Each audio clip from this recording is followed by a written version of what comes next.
Bonsoir, mesdames, messieurs. Ici Anthony Dallaire et bienvenue à votre bulletin d'information.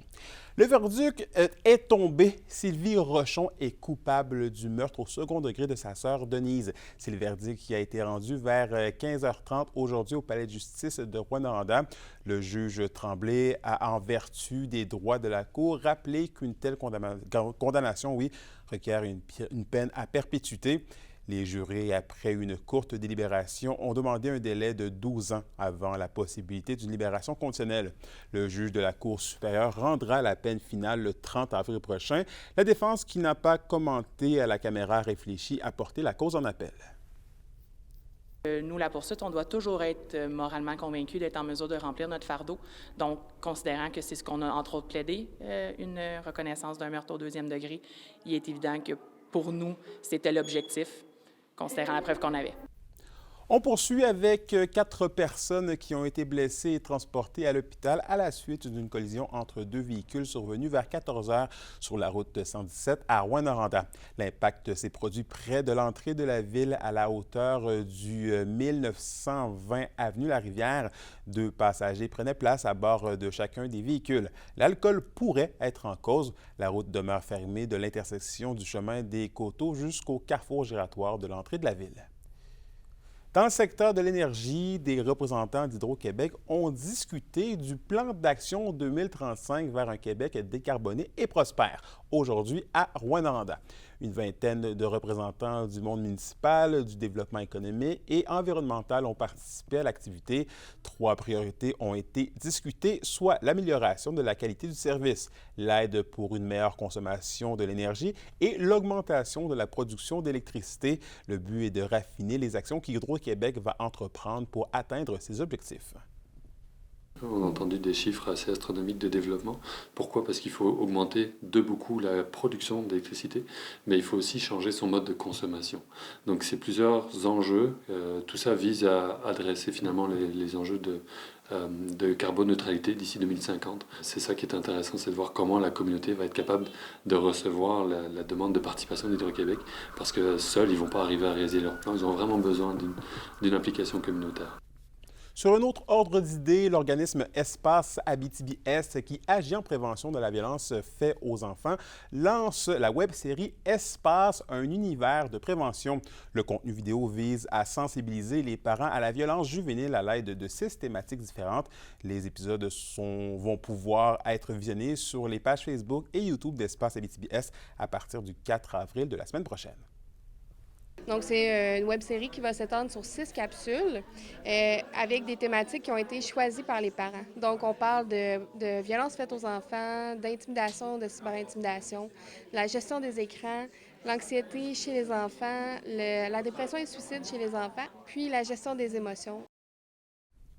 Dans le monde de la chasse maintenant, la dernière soirée d'information et de consultation auprès des chasseurs en vue de la mise à jour du plan de gestion de l'orignal se tenait hier du côté de Ville-Marie. C'est plus de 300 personnes qui étaient sur place. Beaucoup d'informations ont été divulguées, mais c'est surtout l'avis des chasseurs de la région qui était sollicité.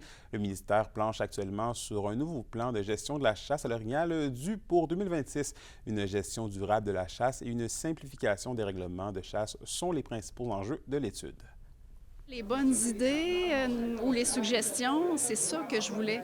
C'est ça que la régionale avait besoin pour pouvoir se positionner. Donc, éclaircir leur compréhension de l'information, ça c'est très important. Premier objectif, c'est rencontrer. Comme le biologiste l'a expliqué, moi je trouve ça rassurant, il n'y a rien d'alarmant.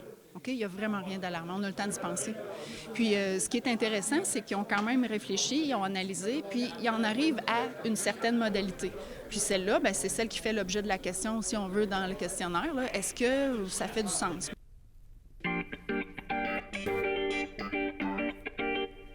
Le week-end pascal sera haut en couleur sur Nouveau dès dimanche en Abitibi-Témiscamingue, notre chaîne régionale qui, dans sa grille horaire du printemps, met en évidence des gens de la région dans au moins 2 téléréalités d'envergure. 3 concurrents d'Amos s'illustrent dans ces émissions et ça fait l'actualité dans ce résumé préparé pour vous. C'est l'animateur Patrice Bélanger qui, dès dimanche le 31 mars, après la finale de Big Brothers, reprend les commandes de la seconde saison de Survivor Québec sur Nouveau. La télé-réalité à succès prend place du lundi au jeudi dès 19h. La seconde cohorte, composée de 20 nouveaux participants, est déjà aux Philippines afin de compétitionner à travers de nombreuses épreuves extrêmes et ce, tant mentales que physiques. Les joueurs, dont Sébastien Dastou, oui, le maire d'Amos, qui a 47 ans, souhaite ramener chez lui la cagnotte de 100 000 $ remise au dernier survivant à l'issue des 42 jours de jeu. Voici le portrait du Survivor Dastou. L'expérience Survivor, c'est vraiment quelque chose que je veux faire pour moi. J'ai pas l'intention de faire de la politique, mais je vais tout faire pour être le dernier survivant. Je m'appelle Sébastien, j'ai 47 ans, je suis maire de la ville d'Amos et préfet de la MRC d'Abitibi. Ce que j'aime d'être maire, c'est de travailler pour la population. Faut toujours être à l'écoute de tout le monde. Je suis avec ma conjointe depuis 17 ans. J'ai 3 enfants, un garçon de 15, une fille de 13 et un autre de 10 ans. C'est toute ma vie. Le fait que je sois ingénieur va m'apporter un côté stratégique. Le fait que je sois maire va m'aider à être empathique envers l'équipe, bien les comprendre. Puis en même temps, j'ai une bonne forme physique. Fait qu'au niveau des épreuves, je pense que je vais être à la hauteur. J'ai fait 7 campagnes électorales dans les 15 dernières années. Survivor, ça va être une de plus, puis celle-là, j'ai pas l'intention de la perdre. Être maire, c'est une vie. Je suis tellement dans mon travail que de venir à Survivor, ça va me permettre de me reconnecter avec la réalité, puis de voir où je suis rendu avec toute cette belle expérience. J'enlève mon costume et mon statut de monsieur le maire, et je me mets au défi de gagner en étant moi, Sébastien. Puis Marie-Hélène Lavoie et sa conjointe Mélanie Brousseau, aussi d'Amos, retiennent l'attention dans l'équipe des Rouges dès lundi le 1er avril, alors qu'elles sont inscrites à l'émission Le Grand Chantier Rona. Décrite comme la plus grande compétition de rénovation au Québec, l'émission oppose 12 couples qui doivent réaliser une série de travaux de rénovation dans le but de mettre la main sur une maison neuve entièrement aménagée d'une valeur de 700 000 $. L'humoriste et animatrice Marilyn Jonca gère le chantier et doit voir à ce que les ouvriers manient bien leurs outils pour faire face aux nombreux revirements et éviter les éliminations. Des grosses semaines pour eux, c'est quand même 30 heures de travaux sur 4 jours. À travers ça, il y a quand même des mises en danger, un 5 à 7, la soirée d'élimination. C'est quand même des grosses semaines chargées pour eux. Fait qu'ils sont super fatigués, mais ils ont un bon moral, puis ils apprennent beaucoup aussi de trucs, de conseils, parce qu'on a Daniel Corbin et Pierre-Olivier Quentin qui sont là pour les aider, les juger, aussi pour savoir qui remporte à chaque semaine la pièce la mieux rénovée. L'équipe qui a le mieux réalisé ses travaux va remporter le marteau d'or qu'on appelle. Puis ça lui donne la possibilité de choisir le design de son choix la semaine dernière et d'évincer quelqu'un de son équipe ou de l'équipe adverse.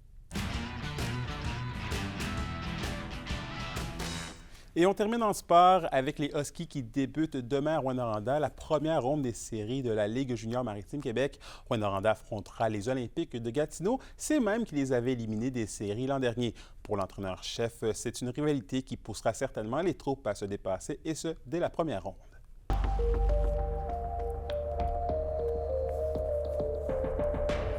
À la météo, ce soir et cette nuit en Abitibi-Témiscamingue, c'est de la pluie avec un minimum de moins 8 degrés en Abitibi et de moins 7 degrés au Témiscamingue. Demain, c'est encore de la pluie avec des maximums entre 1 et 2 degrés. Et en aperçu pour dimanche, c'est encore gris avec 3 degrés partout dans la région. Et voilà, c'était vos informations régionales. Merci d'avoir été des nôtres. Passez une excellente soirée.